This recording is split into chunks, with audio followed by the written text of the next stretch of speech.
En este programa, descubriremos que el origen del agua en nuestro planeta puede ser extraterrestre. Aprenderemos a obtener mayores beneficios de la lluvia. Y nos sorprenderemos con los miles de litros de agua que se necesitan para confeccionar unos jeans.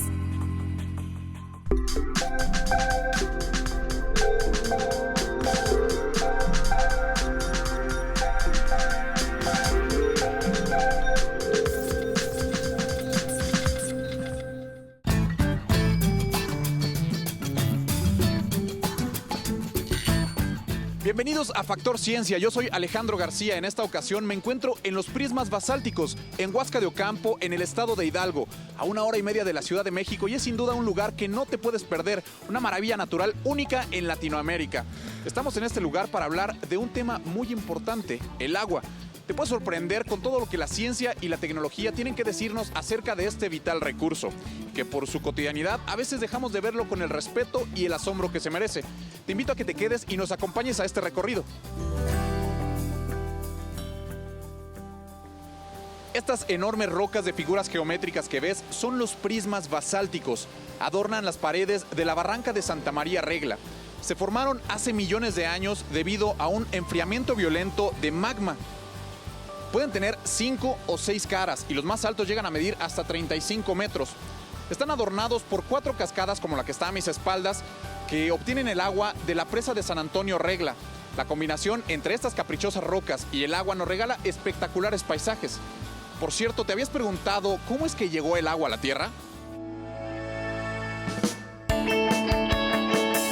Su principio es muy sencillo: la unión de 2 átomos de hidrógeno y 1 de oxígeno. Su fórmula, H2O. Es omnipresente en nuestro planeta y tiene el extraordinario poder de generar vida. Su apariencia es versátil, puede ser líquida, sólida o gaseosa.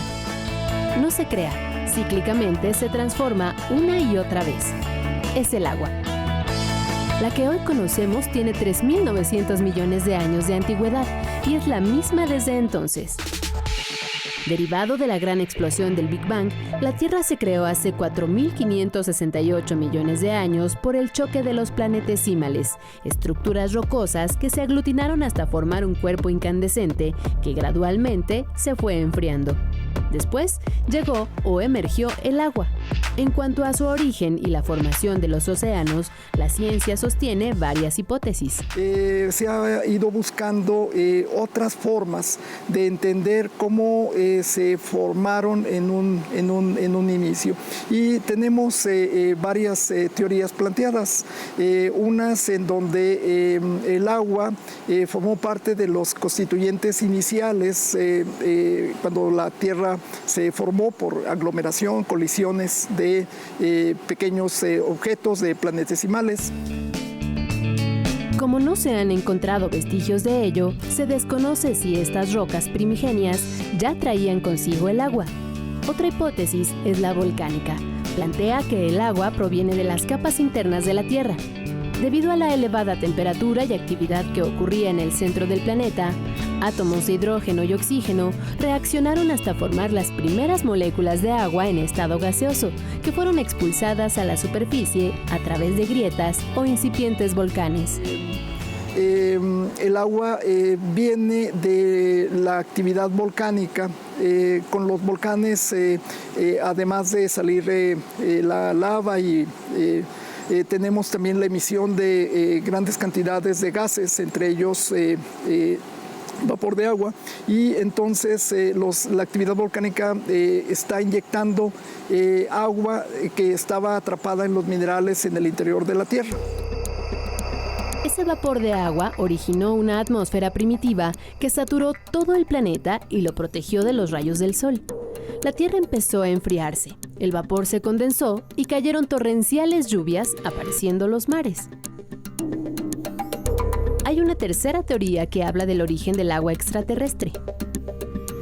Implica un proceso a un tiempo más largo de que el agua es traída por las colisiones de meteoritos y principalmente de cometas. Se ha descubierto que el agua de los océanos es similar a la de los asteroides ubicados en la parte exterior del cinturón de asteroides de nuestro sistema solar. El 10% del peso de estas rocas es agua. Al impactarse estos asteroides y cometas en la superficie terrestre, el agua encapsulada se liberó. Una hipótesis más establece que la hidrogénesis es producto de la combinación de las teorías anteriores. De acuerdo con los especialistas, las investigaciones más recientes indican que estamos muy cerca de conocer el origen del agua, el cual también es nuestro propio origen.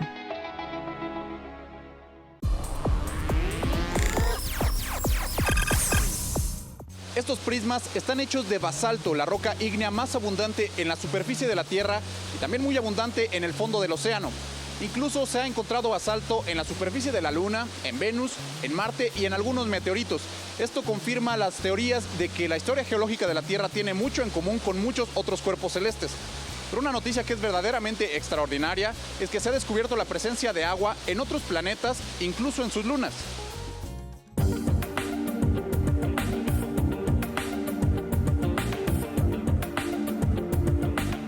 Desde el espacio, es un hermoso planeta azul.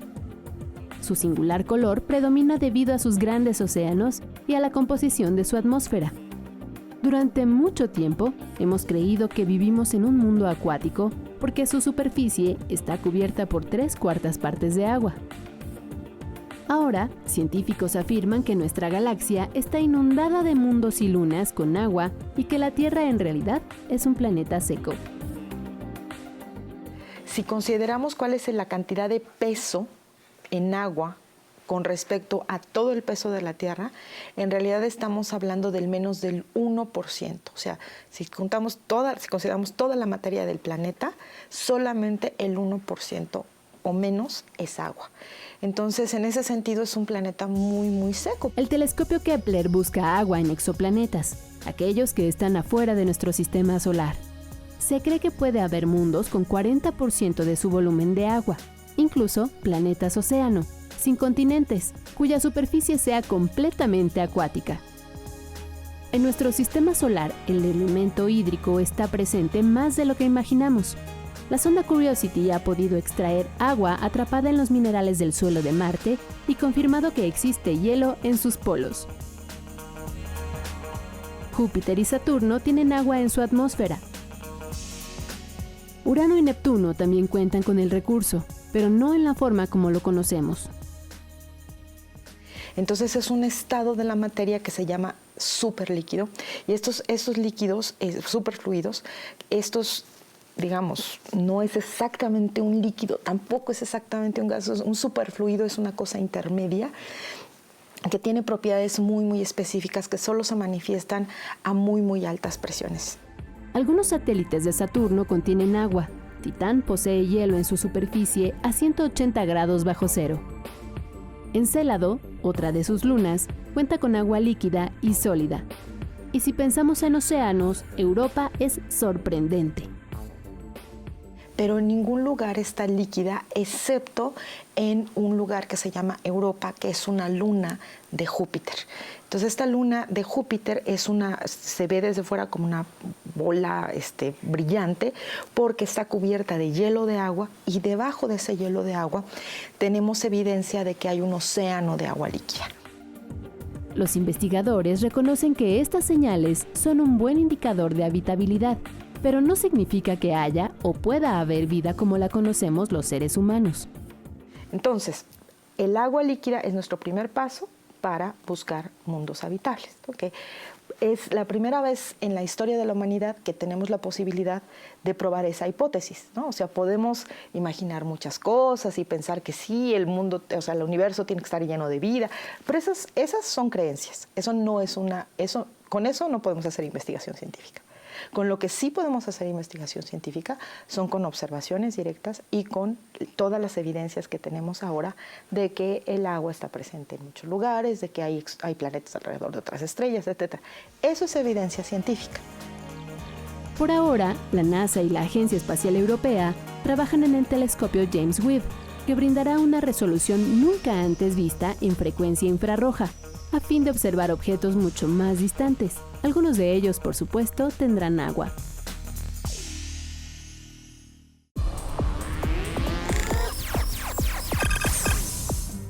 El agua es un elemento fundamental para la vida en nuestro planeta. La podemos encontrar en lagos, en ríos, en océanos, incluso en los polos. Recorre y se purifica en el subsuelo. También podemos verla en formas variadas, como por ejemplo aquí en los prismas basálticos, donde víctima de la gravedad nos puede regalar espectáculos como este tipo de cascadas. Ahora te invito a conocer cómo es que fluye el agua por todo nuestro planeta.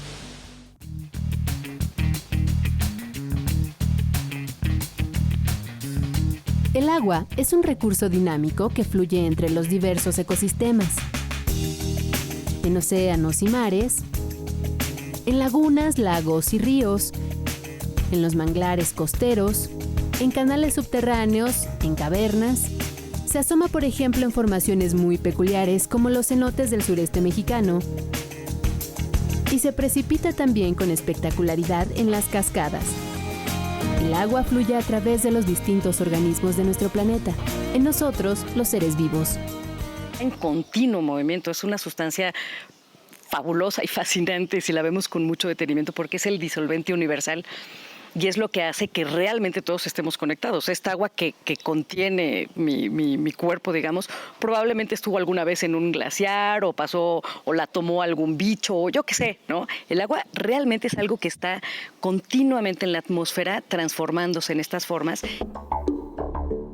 Hoy, gracias al trabajo principalmente de los geólogos, es posible saber cómo se distribuye en la Tierra de manera muy precisa. Gran parte de ella, 97.5%, se concentra en los extensos océanos y en los mares. Es agua salada y hogar de la mayoría de los organismos del planeta. El agua dulce, en contraste, representa apenas el 2.5% de la existente. Muy poca de esta se encuentra disponible para los seres humanos. ¿Por qué? Casi toda, 69.5%, se concentra en los glaciares, principalmente los polares y en los suelos congelados. Aunque con el calentamiento del planeta los glaciares sufren una dramática disminución de su superficie y espesor. El 30.1% restante se localiza en el subsuelo y debe extraerse por medio de bombeo en pozos. O bien, esperar a que fluya a los cuerpos hídricos superficiales como lagunas, lagos y ríos, que equivalen a solo 0.4% del agua corriente. El primer usuario del agua son los ecosistemas, que de forma gratuita nos regalan una bola de servicios ambientales que purifican el agua, que hacen que se vayan a los mantos acuíferos. Es increíble pensar que del agua superficial, únicamente 0.8% es la que contienen plantas y animales, incluidos nosotros, los seres humanos. Ante este panorama, los especialistas llaman a adquirir conciencia respecto a su consumo, sobre todo si consideramos que gran parte de la que empleamos, 70%, se destina a la agricultura.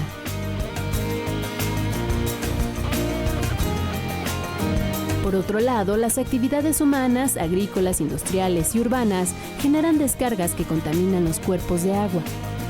Los expertos se pronuncian por ampliar los sistemas de tratamiento y realizar un uso más razonable de este recurso indispensable para la vida.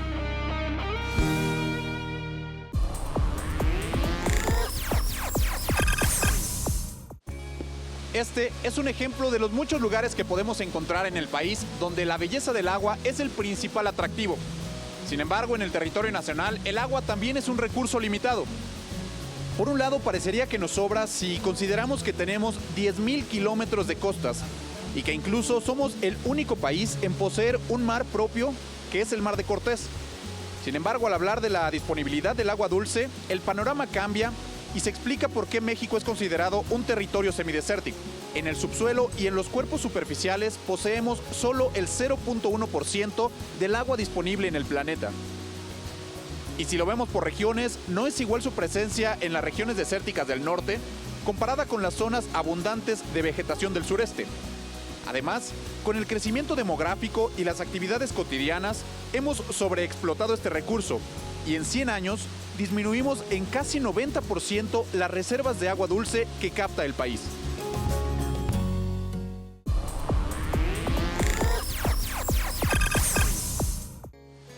Vivir en la Tierra sería prácticamente imposible de no ser por el ciclo del agua, un fenómeno que ocurre desde hace miles de millones de años. Inicia cuando el sol calienta los océanos, lagos, ríos y otros cuerpos de agua. Esto provoca que el líquido se evapore y se eleve hacia la atmósfera. El vapor se condensa y entonces forma las nubes. Cuando las partículas que forman las nubes colisionan, se unen y aumentan de tamaño y también de peso, por lo que se precipitan en forma de lluvia, de granizo o hasta de nieve. Así regresan una vez más a los cuerpos de agua. Parte de este líquido también se filtra en la tierra, formando ríos subterráneos. Sigamos aprendiendo más de este recurso vital.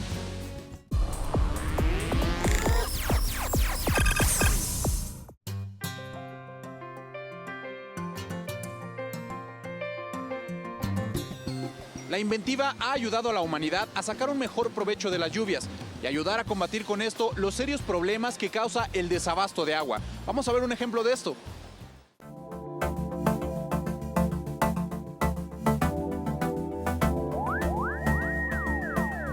En sitios donde el agua es insuficiente, la vida suele ser así. Las personas recurren a soluciones prácticas como lavar los trastes con el mínimo de líquido posible. Reciclan lo poco que tienen una y otra vez. En las partes altas de Xochimilco, donde es impensable construir drenaje y el tandeo con pipas es irregular, el acarreo con burros es una opción.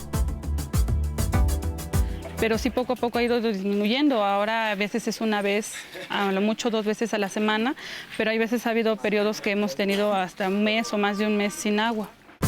Por fortuna, en lugares como estos, lo que no escasea es la imaginación. Para muestra, esta tecnología promovida por ingenieros mexicanos como una alternativa para evitar el desabasto. Instalan sistemas de captación pluvial o de recolección de agua de lluvia. Consisten en lo siguiente. Localizan viviendas con techos de una extensión promedio de 60 metros cuadrados y con cierta inclinación para que la lluvia pueda conducirse hacia una canaleta y una tubería. Para garantizar que el agua colectada esté en condiciones para uso en el hogar, se pasa por un sistema de filtros. Normalmente ponemos 2 filtros, uno que quita sedimentos y otro de carbón activado, que sale el agua para usos domésticos, para contacto humano. Se puede bañar, todos los usos en la casa, menos tomar. En 5 años, estos jóvenes emprendedores han instalado más de 1,700 de estos sistemas, principalmente en la Ciudad de México. Y han beneficiado así a 12,800 personas con la recolección de 140 millones de litros de agua de lluvia. La persona que conscientemente deja de derrochar agua, que empieza a cerrarle a las llaves, que empieza a reciclar el agua, está siendo parte, pues, de la evolución de la humanidad. Esta alternativa puede ser crucial para cambiar la historia de los 10 millones de mexicanos que actualmente viven con algún tipo de estrés hídrico.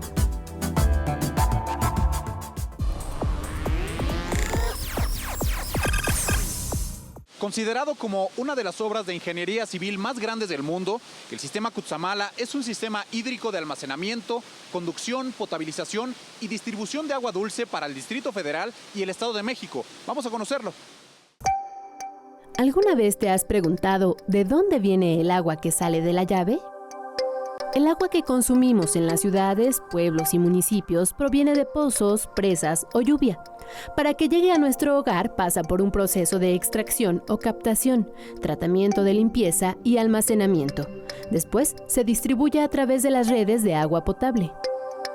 En el caso del Distrito Federal, el 67% del abastecimiento del vital líquido se obtiene de pozos de los valles de México y Lerma, 3% del río Magdalena y manantiales ubicados al surponiente de la ciudad y 30% del sistema Cutzamala. Esta es la presa Villa Victoria, una de las 7 que integran el sistema Cutzamala, una impresionante obra de ingeniería hidráulica mexicana ubicada en los estados de México y Michoacán. Ahí se recopila el agua en la temporada de lluvia para el consumo humano. Estas aguas son producto del escurrimiento de las lluvias que llegan a las presas que están construidas, que anteriormente fueron el sistema hidroeléctrico Miguel Alemán. Posteriormente, por las necesidades de agua en el Distrito Federal y área metropolitana, en presas para almacenar agua para su uso potable. El agua de las presas se transporta mediante canales hasta la planta potabilizadora Los Berros, ubicada en Villa de Allende, en el Estado de México, en donde se remueven completamente sus impurezas. Bien, nos encontramos en la planta potabilizadora del sistema Cutzamala. Aquí es donde potabilizamos el agua que viene de las fuentes de abastecimiento de las presas. Todo el agua del sistema Cutzamala pasa por estos canales donde se aplica cloro para matar posibles organismos patógenos y sulfato de aluminio para aglutinar los sólidos que tiene suspendidos y aclarar el agua. Aquí en esta parte la materia en suspensión con ayuda del sulfato se precipita al fondo, quitando toda la materia en suspensión en el agua y dando un aspecto ya del agua con una claridad mayor a la que observamos nosotros en el tanque de aguas crudas. Una vez que concluye su proceso de potabilización, el agua es pura y cristalina.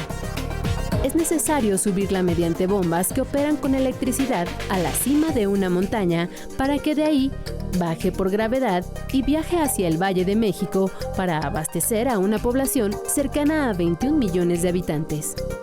Científicos e ingenieros de muchos países visitan México para conocer el funcionamiento del sistema Cutzamala y estudiar la posibilidad de construir sistemas semejantes para llevar agua a sus ciudades. Yo quisiera saber qué provoca beber agua en exceso. Si yo empiezo a tomar más agua de la cuenta, porque tenemos un máximo.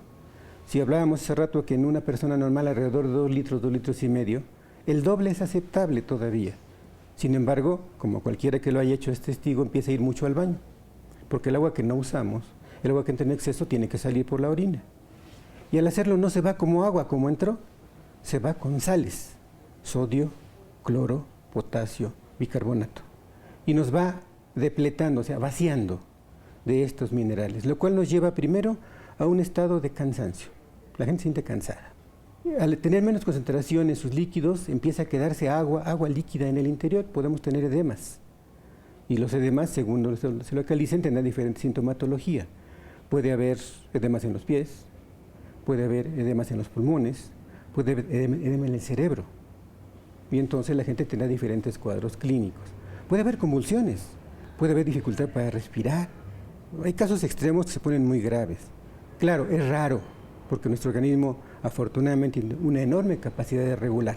Hay mucha información, a veces un poco distorsionada, que puede crear, casi diría yo, una psicosis entre la población, de que tómate todo el tiempo mucha agua y vas a estar bien. Y no es cierto. Vas a estar bien si tomas lo que necesitas, exactamente lo que necesitas, ni más ni menos.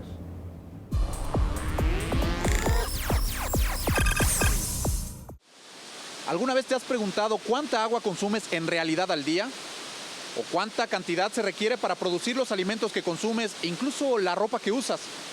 Existe una herramienta para conocerlo de manera precisa. Es la calculadora de huella hídrica. Hoy en día, el agua de consumo humano no solo se bebe, también se come, se mastica e incluso se puede calzar o vestir.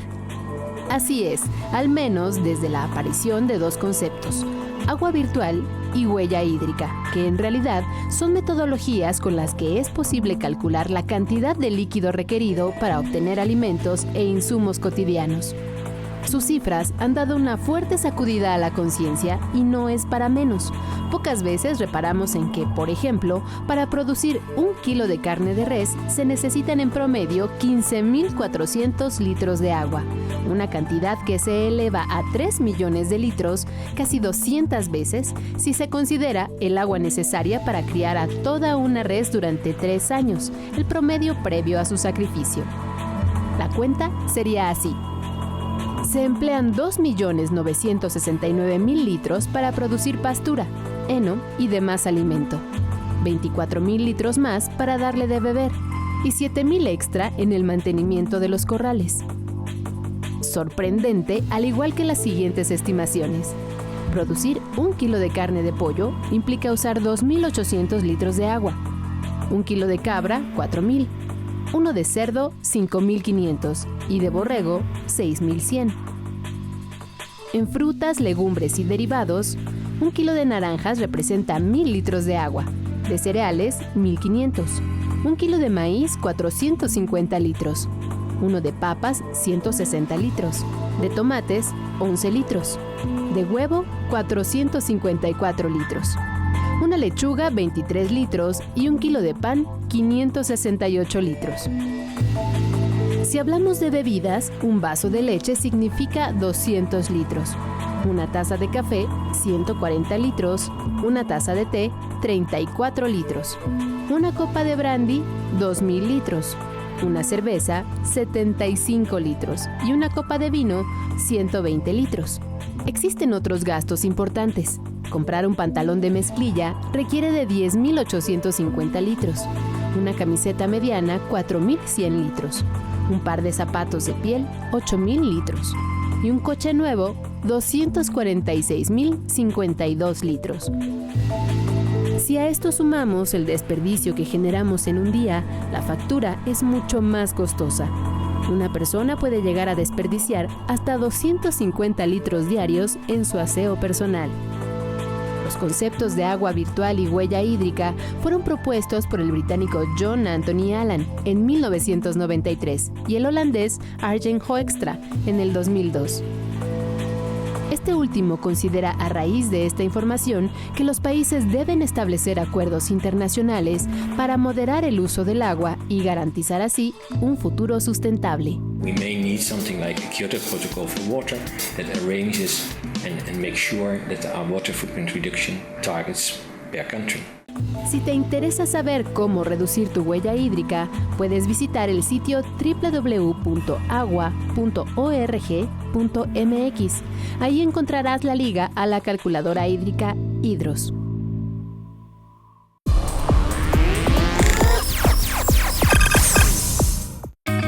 Espero que hayas disfrutado nuestro recorrido por los prismas basálticos en Huasca de Ocampo, en el estado de Hidalgo. Te recuerdo que puedes seguirnos en Twitter o en Facebook. Y no olvides que nosotros seguimos investigando lo que ocurre en el mundo de la ciencia y la tecnología para llevarlo hasta tus pantallas. Yo soy Alejandro García. Esto fue Factor Ciencia. Te espero la próxima semana.